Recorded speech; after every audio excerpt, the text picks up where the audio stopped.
recebendo nesse momento, no programa Sertão Alerta, duas figuras espetaculares aqui. Temos conosco professor Eliezer Siqueira, ele que dirige o IFPB, é um souzense, não é nato, mas já é souzense, né, de coração. E temos também o souzense nato, ele que milita em tantas causas importantes para Souza, que é o advogado, também ativista cultural, Dr. César Nóbrega, que está sempre ligado a causas, César, de interesse público, né? De antemão, já lhe agradeço pela sua atuação, sempre em favor da de Souza e da região, e quero que você traga para o nosso telespectador o seu boa noite. Jacques Eliezer, boa noite aos seus ouvintes. É um prazer aqui a gente estar falando dessa coisa boa do sertão, né? Verdade. Mas... eu digo sempre, levando as imagens do sertão para o mundo todo. Né? E o sertão é tão rico, tão forte, né, que a gente precisa resgatar esse valor. Verdade. E faz lembrar o cientista, Eliezer, Antônio da Silva Melos, que numa expedição ao Nordeste na década de 50, ressaltando a riqueza, ele imaginava que ia encontrar aqui o sertão, o sertanejo raquítico, né, magrinho, né? Com os dentes sem dentes, né? Sem dente. Quando ele chegou ao Nordeste, espantou com o vigor físico. A pujança do sertanejo. Do sertanejo também da região. E a riqueza maior, Jacques, era o nosso alimento. Ele ressaltou isso, a alimentação nossa. Né? Que a gente perdeu um pouco disso, né? Em razão até da globalização, mas que é necessário ressaltar, né, a riqueza do nosso feijão, da nossa rapadura. Verdade, que fortalecem tanto, né, o sertanejo. Vamos falar aqui, eu quero trazer o boa noite do professor Eliezer, trazendo de antemão, já levando o nosso abraço para o IFPB, que é uma instituição que eu tanto gosto, né? Eu quero que você traga o seu boa noite, professor, e me falar das novas lá, rapidamente, das novas do IFPB, para que possamos adentrar a um tema tão importante que está na pauta do Dia do Sertão e do Brasil todo, que é a questão hídrica. Boa noite. Boa noite, Jackson, boa noite aos seus telespectadores, seus ouvintes, ao César Nóbrega, né? Está aqui do nosso lado. E a gente falando da nossa instituição, Jackson, nós estamos realmente enveredando aí nessa luta de gestão após tanto tempo com o professor Chiquinho, que também continua na gestão, faz parte da gestão, mas a gente agora está mais à frente como diretor-geral, né, da escola, do Instituto Federal. E aí é o seguinte, estamos desbravando, dando continuidade, que era o que a gente sempre dizia, né, em campanha, em momentos anteriores, a gente sempre dizia que os valores, as conquistas que foram feitas até então, a gente iria valorizar, a gente iria consolidar, né, permanecer, preservar essas conquistas, né, e ir em busca de novos desafios, corrigir a rota de algum setor, de algum momento que precisaria ou que precisa sempre ser melhorado, a gente está nesse desafio, e em busca de novos caminhos. Inclusive, como você coloca, né, e nos impõe essa situação do recursos hídricos, que é uma situação nacional, né, que é lamentável, a gente se entristece com isso. Porque imagina, São Paulo tem água para mais 57 dias se não chover. Reduziu já um pouco, já baixou para 52, né? Pois é. A reserva lá, a barragem, né? A de Guarapiranga, que é quem abastece uma boa parte do estado de São Paulo. Isso porque já está no volume morto, né? Aquele volume tido que nunca se utilizava porque é a reserva da reserva. É a reserva da reserva, exatamente. E nós também, nós estamos numa situação conflitante, quer dizer, preocupante. Nós não temos um plano B, que é o que é mais preocupante. O São Paulo e Guarapiranga tinha essa reserva morta, né? Tinha esse ativo lá armazenado. E nós estamos numa situação preocupante, né? Mas temos que enfrentar com determinação, pegando aqui o que o companheiro César nos coloca da alimentação, da nossa alimentação rica, da nossa diversidade, da nossa biodiversidade, é que nos dá, né, nos dá forças e vislumbrar o futuro na luta do hoje, para que a gente possa vencer mais essa dificuldade, né? Para a gente ter se tornado tão comum, né? O pessoal de São Paulo e de outras regiões que não tinha essa vivência. Mas nós não, já faz parte do nosso viver. Nós já temos uma convivência, né? E aquilo que a gente sempre questiona nos políticos, porque eles erram até nos seus discursos. Falam em combate à seca.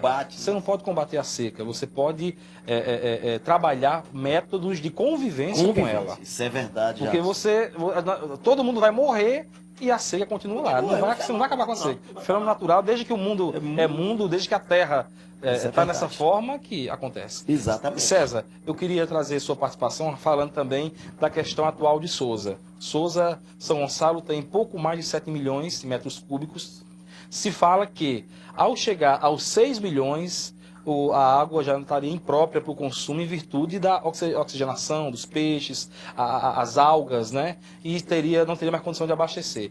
Você vê, Souza, do ponto de vista hídrico, no fim do túnel? Já no fundo do poço, na verdade? Olha, é bom que se diga, quer dizer, só complementando um pouco aí que o Eliezer colocou, quer dizer, a crise de água doce é no mundo, né? É no mundo. Quer dizer, não se dá só no Brasil. Hoje você tem pontos na Austrália, no mundo asiático, nos Estados Unidos, no estado do Arizona, não tem água. É verdade. Não tem água. Há Então, muitas transposições de outras regiões, né? Mas há lá quanto mesmo tempo você escuta de que a próxima guerra é com relação à disputa da água? Né? Então já existe pontos, já existe países já com grandes problemas de luta pela questão da água. E o mais gritante, Jacques e Eliezer, né? Que grande parte dessa água já foi privatizada. Né? Quer dizer, aqui olhar a água como um direito fundamental, né? de vida da vida, né? Ela não pode ser transformada em mercadoria. Ou num local com um dono. Ninguém pode ser dono daquilo que é importante para todo mundo, né? Hoje a gente tem mais de 1 bilhão no planeta passando escassez de água. Com relação à questão de Souza, é crítico. A situação é crítica. Né? O principal, porque São Gonçalo, né, Eliezer, quer dizer, é apenas um reservatório que exibia água de Boqueirão, né, em Geiravidos. Qual a capacidade de Geiravidos? É 255 milhões, hoje está abaixo de 30 milhões. Inclusive eu quero trazer, eu vou até te interromper para trazer um tema que eu já falo isso há quase 10 anos. É de que vocês são técnicos, é bom falar sobre isso, a respeito da estrutura de Boqueirão. Falam, é um tema que eu vivo falando e que eu acho controverso demais. O Denox diz que não há nenhum problema com a estrutura. Não tem nenhuma possibilidade de rompimento. Alguns técnicos dizem que sim. Mas quando em 2008, por exemplo, inverno grandioso, eles não deixaram que Boqueirão tomasse ou sangrasse, chegasse à sua capacidade máxima. Então, o que é que houve? Se não há problema de rompimento, por que o Denox não chegou deixou... a 250? Porque até hoje, teria alguma coisa de 5 anos atrás de água.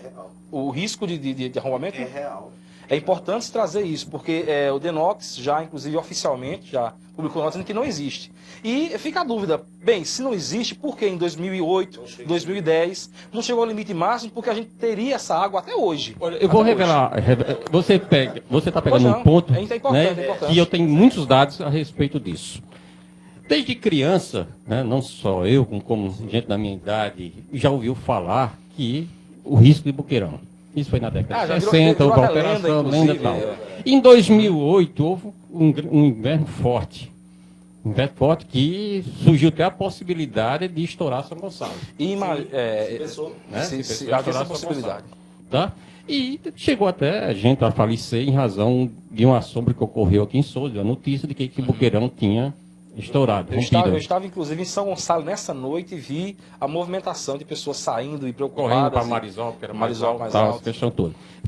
Então, pegando um pouco da história da década de 60, eu disse, olha, e quando minha filha fazia faculdade aqui em Souza, eu disse, papai, você não saia antes de me avisar para onde vai, o que ia acontecer com o Boqueirão, avisa para ver saber onde ele vai sair. E veja o seguinte, como nós aqui, quer dizer, descuidamos das coisas. Quer dizer, nunca existiu um plano de socorro de Souza, de fuga. Se chegasse a arrombar, nós estamos abaixo de Boqueirão, já que está 100 metros. 100 metros. Né? E alguns especialistas falam que na parte mais baixa... E a distância entre Souza e Boqueirão? Em linha reta, claro que a água não ia fazer curva, mas em média quantos quilômetros? É porque ele leva São Gonçalo também. Né? Ele pega o São Gonçalo cheio. O problema é que a água é efeito dominó, né? Vai trazendo tudo. Estourando tudo e vem se avolumando, Vai trazendo São Gonçalo também. E a parte que poderia ficar mais baixa ficaria talvez em Calcos aí, com 2 metros. Né? Mas vamos voltar. E aí a gente provocou o Ministério Público. Não só eu como advogado Antônio, não, porque o vereador Daniel Pinto. Então, foi feito um procedimento, foi aberto um procedimento do Ministério Público Federal, o Denox foi chamado, foi feito um TAC, teve de ajuste isso de em que conduta ano? em 2008. 2009. Uhum. Certo? E aí foi provocado o Ministério Público, porque a gente disse, olha, finalmente qual é a quantidade real que Boqueirão pode chegar? É 255, é 170, Que é é a capacidade 180, qual é a máxima, né? capacidade? Porque ele foi feito para 255. Se foi feito para 255, ele pode até ultrapassar. Ele tem condições de ultrapassar porque Que é a parede... a lâmina de sangria, né? A parede suporta. Ele não foi feito para 170, foi feito para 250. Tá? E aí, Boqueirão, a parede de Boqueirão, ela começa a apresentar algumas rachaduras, que não é normal. A gente vê em Coremos, Mãe d'Água, não tem. Não tem. Das 4 barragens feitas no mundo, apenas existe Boqueirão. Né? Em Geralina. O mesmo projeto. O mesmo Um projeto similar, certo? né? Porque ali foi feito em razão de uma falha tectônica. Nós temos um souzense que mora em Brasília, que é perito da Polícia Federal, que é Francisco Antônio Braga Rolim Catonha, um estudioso. Engenheiro de Minas, eu Engenheiro de conheço. Minas. Então foi realizado o TAC. Para que fosse realizado um estudo geofísico, geofísico, e várias avaliações. Foi feita uma licitação, uma empresa Geotecnic da Bahia realizou o estudo. Esse estudo está entregue ao Ministério Público Federal e ao DENOX. E nós que provocamos estamos pedindo que um perito avalie esse estudo, se realmente foi feito dentro do edital. E outra coisa, já que temos vivendo essa seca que é realmente enorme, o açude está com muito pouca água, é o momento em que se possa fazer possíveis consertos na parede, né? Já que tem pouca água. Por que eles não acordaram para isso ainda? Olha, né? Jacques, eu vou dizer com toda Só sinceridade. fecha a porta quando é roubado, rapaz. Eu não sou técnico. Eu vou falar em nome do técnico que eu conheço, né, do que que tem você estudado e tal. estudou. Conserto não resolve. Quer dizer que não haveria, assim, um conserto não viria a surtar nenhum efeito positivo. Se fosse para arrombaria. Assim Segundo o técnico, ele está abaixo do subsolo. Então não tem uma teria falha Não tectônica. teria como alcançar o local para conserto. Certo? Então, é só uma nova parede, em novo local. Tal. Aí detonar que existe. E aí onde aí está a crise da água. Né? Nós estamos perdendo aí 70 milhões de metros cúbicos, né? Quase 2 São Gonçalo. E imagina isso, Eliezer. Além de não poder captar água ao seu limite máximo, se libera água para São Gonçalo fica sangrando, fica transbordando por um longo tempo, a água acaba indo para as várzeas de Souza em Aparecida e traz prejuízos, alaga casas, mata animais e inclusive coloca em risco vidas humanas. Então, além de perder água, traz muito prejuízo de ordem financeira aos criadores. Eu me lembro, na época, houve muito prejuízo lá, em virtude disso, né? Então é um caso que a gente coloca entre parênteses, que é esse caso de engenheiro ávidos, ou engenheiro ávidos, como alguns chamam, vai chegar aí as águas do Rio São Francisco, vamos ver como é que vai se portar a barragem, porque a 2017 eu acho que deve chegar essa água, e aí imagine o risco que pode ter, porque além da água do São Francisco que vem, tem também, imagina um inverno rigoroso. Imagina um inverno rigoroso. Que é o que se espera, né? Que vai acontecer, a gente espera, exato, é um ciclo, né? E vai chegar um inverno rigoroso. Imagina como é que vai se portar aquela barragem. Isso é verdade. Ô Jacques, complementando o que César diz, e as pessoas não atentam para isso. Nós perdemos anualmente, quando tem as recargas, né, de chuva, quase 2 São Gonçalo. Por quê? Simplesmente porque a nossa capacidade de armazenamento existe, mas não é viável. É aquela história, eu conversava com um amigo meu, ele dizia, é como ter uma bacia furada. Uma bacia furada. Porque você não vai ter a capacidade dela nunca, completa, né? Completa. E isso é real. A gente visitou, já tem estudos aí, César coloca, mas isso é real. Considerando que São Gonçalo, talvez nesse momento, com certeza, não tenha mais a mesma capacidade de armazenamento. O assoreamento, né? Assoreamento natural, assoreamento. Então, a situação... E aí a gente... Quando a gente levantou há algum tempo, e César recorda, mesmo em 2008, com excesso, o problema foi excesso. Nós tivemos aquele metal. Aí, de repente, a escassez, se esquece. Né? Se esquece, né? Aí, quando chega esse momento agora, está discutindo o quê? Escassez. Quer dizer, nós estamos sempre, como é que diz assim, como você colocou, fechando a porta depois de roubado. Nas duas situações. Verdade. Em caso de excesso e em caso de escassez. Ou seja, não se tem... A sociedade como um todo não se tem um comportamento, ainda não absorveu um comportamento de convivência com essa situação, seja no momento de escassez, seja no momento de excesso. E aí é complicado. Mas aí somar essa situação real, né, de nossos reservatórios, você soma isso, a questão da gestão, né, que eu acho que não dá para ser tratado sem envolver a sociedade. Há que ter uma política educativa. Né? Nós ainda estamos com aquela compreensão de que a água é um bem infinito, não vai se acabar nunca, e haja desperdício. Né? E nos chega uma pergunta aqui através do WhatsApp do nosso amigo Tiago. Ele está nos vendo lá em Pombal. Obrigado a você, Tiago, pela sua audiência. Você manda a sua mensagem, manda a sua pergunta através do 91228083, que é o nosso WhatsApp. Pergunta a respeito do que o governo do estado constrói nesse momento, que é a adutora em Souza. Seria considerada, professor Eliezer, ele pergunta, um plano B?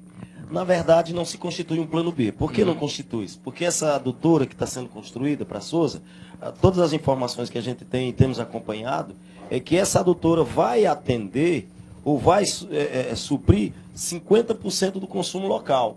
Exemplo. Apenas 50%. Exato. Né? Se nós retiramos de São Gonçalo 160 litros por segundo de água, né, para atender a população, essa adutora que está vindo para fornecer 80. Tudo bem, vai diminuir uma retirada de São Gonçalo pela metade, mas não é plano B. Por que não é plano B? Porque o sistema Coremas Mãe d'Água também está em colapso. Nós tivemos agora há pouco tempo, lá nas Várzeas de Souza mesmo, passamos lá mais de uma semana ou mais sem água.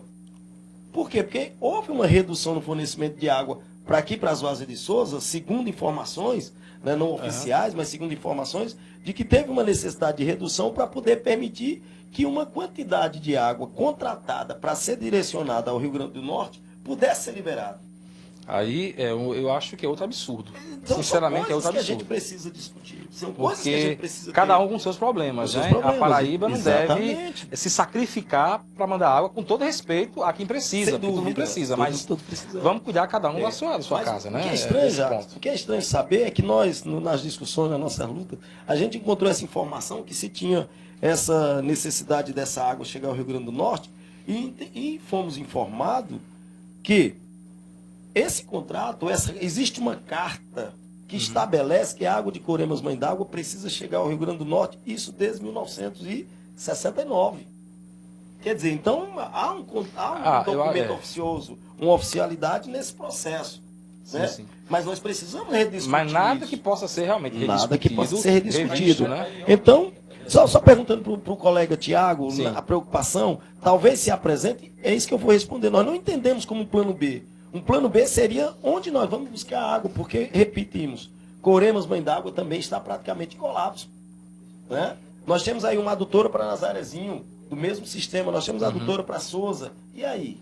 E já abastece outras cidades, né? Coremas Mãe d'Água já abastece Sem outras cidades. dúvida, não tendo até Patos, chega a abastecer Exato. para a cidade de Patos. Exato. Então nós não temos um plano B que a gente fala, não é simplesmente, talvez o plano B, não sei, se tentou aqui na cidade de Souza, tem se tentado a perfuração de poços, mas todos os lugares estão indo buscar essa água lá no subsolo. E sem contar que não é uma água própria para o consumo Próprio. em 90% dos casos, né? Tem limitações. Tem É limitações. muito salobra e não tem condição de consumo. Uhum. O plano B, então, seria esperar mais alguns anos e a vinda da água de São Francisco. Não tenho dúvida. Considerando que essa semana foi noticiado por um meteorologista que acompanha lá o Rio São Francisco, e ele fez uma avaliação de que a principal fonte do Rio São Francisco secou. A principal acompanhei. fonte. Acompanhou? Então, Aham. é isso que é, né, alarmante. Se a principal fonte do Rio São Francisco, na Serra da Canastra, secou, Imagine, né? então... A situação de que a gente aposta todas as fichas nele e de repente ele próprio pode não estar numa situação em que pode ajudar mais ninguém, porque ele abastece também cidades, ele tem todo um trabalho que é feito ao assoreamento do próprio Assoreamento do Rio. O Rio, em próprio certos rio. pontos Olha, do Brasil, está morrendo, tá muito mais estreito Tá do muito que mais era. estreito do né? que era, é. E é realmente uma questão muito difícil, muito complicada. E eu acho que, não sei se a expressão é essa, seria tarde demais para que nós possamos tomar uma atitude do ponto de vista de desertificação, de mudança climática, eu não sei. De uso... Não sei se tem que esperar que outros países atuem melhor, o próprio país, o próprio Brasil, com o desmatamento, que ele possa Sem cessar, dúvida. diminuir. Precisamos enfrentar Os países em desenvolvimento, eles possam parar de poluir. A China eu soube agora que a China tem batido recordes. A Sem China dúvida. está, inclusive, poluindo mais do que a Europa Do que a e do que Europa. os Estados Unidos. Isso é verdade. Do que a União Europeia. Isso é Então, verdade. eu não sei se até que ponto vale a pena ter celulares no bolso e não ter água ter água. no copo, eu não sei. Isso é verdade. Se fala muito em desenvolvimento, né, China cresce a 7%, a 8%, a 10%, a 11%. Agora, que tipo de desenvolvimento e para quem? Sujo, é o desenvolvimento sujo do ponto de vista da natureza, climático, eu acho muito sujo, do ponto de vista de condições de preservação ambiental e também do ponto de vista das pessoas. Sabe-se lá que trabalham lá 12 horas por dia, então é uma outra questão, mas eu acho que está no contexto. Então, você como estudioso, César, como curioso, como pesquisador, quais seriam, me intitule aí, 3 pontos que 3 atitudes que podemos tomar a partir de agora para, isso eu digo nós, o mundo inteiro, para que possamos cessar essa desertificação, essa mudança climática. Ô Jacques, a gente vive uma crise de civilização. Né? É preciso repensar o tipo de modelo, a relação homem-natureza. No cotidiano, todos os dias, né? Não é admissível que 3 empresários detêm a renda, a riqueza equivalente a 600 milhões de pessoas que moram em 48 países mais pobres. Então, esse modelo é perverso, é concentrador. Se todos os países seguirem o modelo de desenvolvimento dos Estados Unidos, o planeta não suporta. Vamos precisar de 3 planetas. Então, esse já modelo estão procurando, viu? Já estão procurando um planeta novo para morar. Porque estão procurando, porque a NASA procura, inclusive a informação que eu tive há poucos dias é de que encontraram um parecido com vapor d'água. Então, isso não é ficção. Já se procura um novo planeta para se morar, porque esse está com seus recursos quase esgotados. Recentemente, né, houve um movimento a nível global que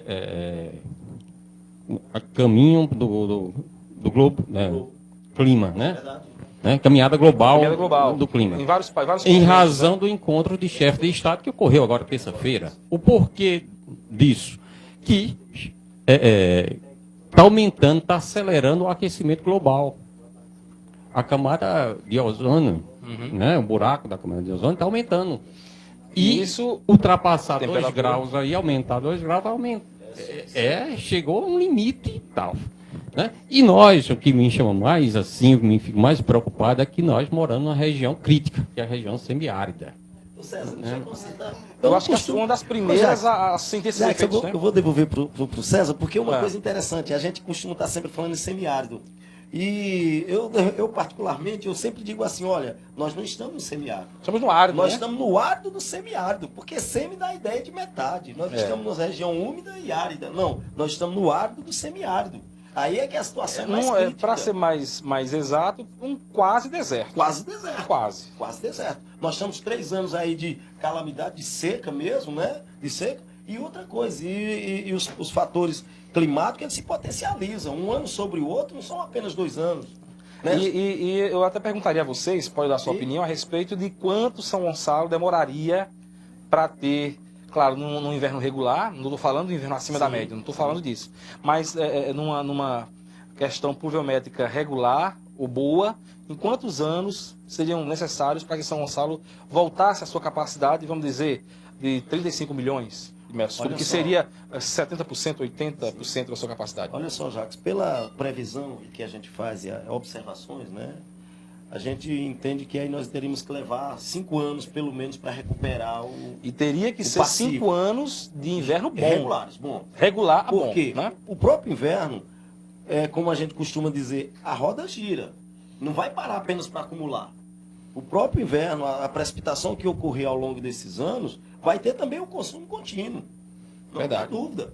E cada vez crescente. Cada vez crescente, né? Porque isso faz parte do que a gente chama de desenvolvimento, né? O uso também, a pressão sobre os recursos hídricos. Né? A gente pode lembrar algum tempo atrás, se a gente for recordar, quando tinha dificuldade de acesso à tecnologia e às informações, as pessoas usavam talvez uma roupa durante o dia. Hoje são 3. São 3 roupas potencialmente que vão ter que água para lavar. Verdade. O número de banhos se aumenta com o nível de tecnologia, da informação da sociedade. Então, isso é uma pressão sobre recursos hídricos. Que continuamente. A população aumentou vertiginosamente, né? das cidades. É verdade. Isso é verdade. Então, Não chegou uma pergunta aqui simples, não. do Fernando Mendes, ele me chama de pessimista e pergunta a vocês, quando é que vocês acham que realmente as águas do São Francisco chegam a São Gonçalo? Se 2017 ele me chamou de pessimista. Sei. Vocês, o que é que acham? Não, a gente acredita, entenda, a gente teve recentemente fazendo uma peregrinação, a gente teve na estrutura lá próximo de Salgueiro, para até chegar aqui, né, em Cabrobó, e a gente tem uma perspectiva que é ao final de 2016, que não está longe de 2017. Quase isso, ou né? Quase 2016 possa chegar essa água aqui, né? Porque também tem um detalhe, é que às vezes a gente não entende e a demanda e a necessidade é tão gritante que a gente gostaria que a coisa se transformasse assim, olha, vai chegar água, tem que chegar, vamos fazer isso hoje, amanhã, como às vezes a gente põe um carro numa oficina, espera terminar o serviço e sai no mesmo carro. E as coisas não funcionam dessa maneira. Ela tem um rito processual, tem uma coisa. Você Então, concorda? eu acho que 2016 Você nós teremos água. concorda, César, com Eu esse acho. prognóstico? Olha, não concordo. Agora, uma coisa que a gente tem que levantar é o seguinte, está se jogando muito responsabilidade, achar que O velho Chico vai resolver. vai resolver tudo, né? Ah. Olha, precisa também mudar a nossa atitude. A nossa forma de também viver, acho, também acho. de como conviver com o semiárido e tal, essa questão toda. Imagine que eu não sou nada contra, nada contra. Mas o que eu vejo de que a cada dia em Sousa se abrem lava-jatos, não é brincadeira. Claro que nada contra quem abre a lava-jato, não tenho nada contra. Eu só questiono, porque eu pergunto quantos desses que estão abertos, vão abrir ou que estão funcionando, se utilizam de um poço artesiano para lavar. Ô Jacques, Né? eu conheço bem essa história da luta que a gente teve. Né? Bora lembrar de Sousa em 93, quando a gente levantou a luta da questão da transposição. Sim, sim. Foi onde baixou mais avião em Sousa, foi nesse dia. Né? Na época, militar no PT, e a gente fez uma parceria com o Instituto Tancredo Neves, que era presidido por Marcondes Gadelha. E na época era aquela de suscitar o debate, porque essa história vinha do Pedro II. Né? Mais de 100 anos aí, ou mais. Né? Desde o Brasil Império, né? Isso. Né? Quer dizer, e eu acho que andou muito. Né? Porque não foi fácil fazer a transposição. Não está sendo fácil. Né? Não está sendo fácil. Existe ainda gente contra. Né? Gente contra. Mas é irreversível, né? Mas é irreversível. Eu vejo como irreversível. Teve vários estudos, estudo de impacto ambiental, né? Algumas empresas, de forma irresponsável, colocavam o preço lá embaixo, quando chegou lá, a realidade era outra, levantar aditivo. Teve a questão do Tribunal de Contas da União, CGU, né? Tribunal de Contas A Controladoria Geral da União. da União, Tribunal de Contas da União, né, que parou a obra, embargou, retoma de novo, nova licitação. Então, mais de 60% desse canal já está concluído. Né? Mais de 60%. Eu acredito que com essa seca vai acelerar mais. Agora, só isso não é suficiente, gente. É preciso repensar um novo modelo de desenvolvimento para o semiárido. A gente está exportando água. Nós estamos plantando aquilo que não era para plantar. Né?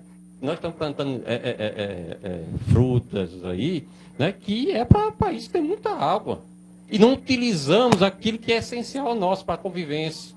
Né? Porque o semiárido ele é bonito. Né? A questão não é a falta d'água no semiárido, é a evaporação que é elevada demais. É 5 a 6 vezes mais do que se chove aqui. Tá? Então, se evapora, se a gente tivesse um período normal, chover 6 meses, não tinha inverno. Porque a precipitação daqui do semiárido é maior do que a Rússia, é maior do que a Alemanha, certo? E do que os Estados Unidos. O grande problema é que ela é num espaço pequeno, de 40 a 50 dias, né? No máximo 2 meses aí, 60 dias, e evapora muito. Né? E é espaçoso, né, Eliezer? Isso é verdade. Né? Essa é a grande coisa. E a gente precisa compreender essa coisa natural. Agora, eu tenho levantado um tema, né, em conjunto com o Eliezer e outros companheiros, que estamos perdendo a maior riqueza que a gente tem, que é a energia, a radiação solar. Apesar de ser muito caro ainda. Eu acho que ainda a geração de energia solar é muito cara. É verdade. Ainda. É caro porque... Mas a eólica, não. Eu acho que deveria a eólica já É caro porque a gente não tem consumidor. É caro ainda porque ainda falta uma política mais agressiva para que a gente possa utilizar isso. Mas já se avançou na legislação, onde você pode ser um produtor de energia individual e o seu excedente... E vender para a própria... E vender. Então, isso precisa ser estimulado. Isso precisa ser estimulado e tem uma política pública voltada para isso. É tanto que a gente se criou o Comitê de Energia Renovável para o Semiárido, para lutar sobre isso, mostrar o nosso potencial Que é grandioso. Né? Então, a gente tem alertado os candidatos a governo de Estado, candidato a presidente da República, para que olhe dessa forma diferenciada para o semiárido, né? E que agregue alta tecnologia e conhecimento científico. Eu não quero só que a gente seja um produtor de energia solar, né? Mas seja um centro de conhecimento tecnológico agregado a isso. Né? E se fala que a China vai instalar aqui no Brasil mais de 5 mil casas de vendas de equipamento solar. César, só colocando para o Jacques, vamos fazer um paralelo bem interessante. Por que determinado sequência, determinado nível de automóveis são chamados populares? Qual é o preço desses automóveis populares? Por quê? Porque quando se fala em produto popular, essa faixa de consumo, o que é que acontece? Por que o preço é mais acessível? Não é só pela questão do requinte do automóvel, não. É porque abrange o maior quantitativo da parcela da população. É a lei da oferta e da procura. Quanto mais oferta, quanto mais procura, se pode negociar preços menores. Isso é verdade. Então, a energia solar, nesse caso, que se fala muito que é caro, e aí a gente se recorda há alguns anos. Quanto custava um videocassete, um DVD, um leitor de DVD, uma coisa desse tipo, um computador, um notebook? Verdade. Será só foi a redução do imposto? Não. É porque quando para a indústria, o que se a indústria produz, ela produz no sistema seriado. Então, o que acontece? É série. Então, a quantidade construída, né, ou produzida... Quanto mais quantidade, menor preço. Menor preço. Isso é o óbvio, né? O lógico da lei procura e da oferta. Então, na questão da energia renovável, principalmente a energia solar, logicamente que quanto maior quantitativo de usuários, logicamente que vai ter um preço mais acessível. Eu quero agradecer a participação de professor Eliezer Siqueira, né, e também de César Nóbrega, advogado, o professor Eliezer, que é diretor do IFPB Campos de Souza, já começa a fazer um trabalho já muito respeitado em toda a nossa região. Eu quero agradecer, professor, pela sua participação aqui. Quero agradecer a participação de César Nóbrega, que tem tantos assuntos que vocês podem ver outras vezes. São tantos assuntos importantes e interessantes. Eu quero, nesse momento em que a gente está na reta final do programa, agradecer pela sua participação. A gente agradece. E em seguida você pode se reportar pela sua participação. Olha, eu quero agradecer e em seguida você vai maravilhoso estar aqui, não tenho dúvida. O prazer foi nosso. Único, nós temos o maior prazer em vir. Estamos à disposição, o IFPB Campos Souza, com seus cursos, também entra na seara da capacitação do pessoal. A gente quer uma outra coisa, já que a gente teve conversando em outro momento. Se a energia solar ou a energia renovável vem para o nosso município, nós teremos o dever de buscar forma de capacitar a sociedade. Tem mão de obra capacitada. Mão de obra capacitada. A gente vai buscar capacitação para isso. Não tenho dúvida que vai passar a ser uma demanda que nós vamos correr atrás. Vamos ter que atender. Então, o IFPB, com seus cursos, a veterinária, a agroecologia, alimentos, tecnologia de alimentos, os médios, educação física, licenciatura em química, essa educação física que nós temos o PAFOI, nós temos a outra condição de atendimento regular, os cursos à distância, como EAD e segurança do trabalho, letras, né, no sistema EAD, e nossos cursos médios de meio ambiente, agropecuária, informática, né, agroindústria, ProEja, agroindústria. Então, nós estamos colocando o que o IFPB pode trazer para a nossa cidade, para a nossa região, no processo de capacitação. Então, esse leque de oportunidade também é compromisso do IFPB na questão da luta pela energia renovável, a utilização adequada na gestão de recursos hídricos, é um papel nosso, inclusive para o nosso papel social. Então, a gente não pode se furtar, inclusive, de aproveitarmos essa oportunidade que você está nos dando, que o programa Sertão Alerta está nos dando, né? Então, da gente está aqui e vamos estar sempre à disposição. E vamos falar, você vai vir outro dia para falarmos apenas do IFPB, cursos e tudo mais. Você vai ser convidado em breve. César, obrigado pela sua participação. Prazer trazer a suscitação de temas tão importantes com qual você trabalha no dia a dia. As causas populares e sociais têm sempre aí a mão de César Nóbrega. Eu lhe agradeço por isso. Olha, muito obrigado, Jacques. E eu quero aproveitar esse espaço para dizer um outro elemento para você. Pois não. Segundo o cientista Bautista Vidal, que foi um dos criadores do Proálcool, né, faleceu esse ano, ele coloca que um dia de radiação pela manhã no mundo, a produção de energia é maior do que a gente extrai de petróleo no mundo. Grandiosa, né? Então, é urgente a conversão para a energia limpa, como uma forma de diminuir o aquecimento global através do combustível fóssil. Certo? Se a gente utilizar com muita eficiência a energia que a gente tem e também avançar na energia renovável, a gente vai diminuir mais de 47% do dióxido de carbono, né, para o planeta. Tá? Então, é urgente isso. Agora, o apelo que eu quero deixar aqui é preciso pensar o sertão de forma de convivência. É preciso pensar no novo modelo. A gente tem que bater muito essa tecla, que as escolas começam a discutir, a conhecer aquilo que nosso sertão é riquíssimo. Riquíssimo, vamos transformar num grande potencial e a gente não está aproveitando.